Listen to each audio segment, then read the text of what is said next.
Ay Məşəd Rəhman, o molla olalı o mollanı nə gəzirsən? Onun pulunu sən verəcəksən ha.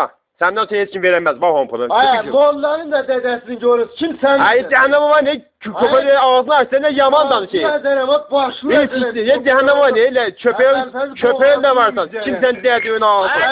Köpəyin də görürüz. Boşdaydı hani. Bu köpəyin haqqı yox, bax mollanın pulunu verə. Boşda qoy boğum kimin hər. Boşda bu cəhənnəm var da, cəhənnəm var, öl. Kim sən? Beni boşda Dədiyin görür. Sus sana.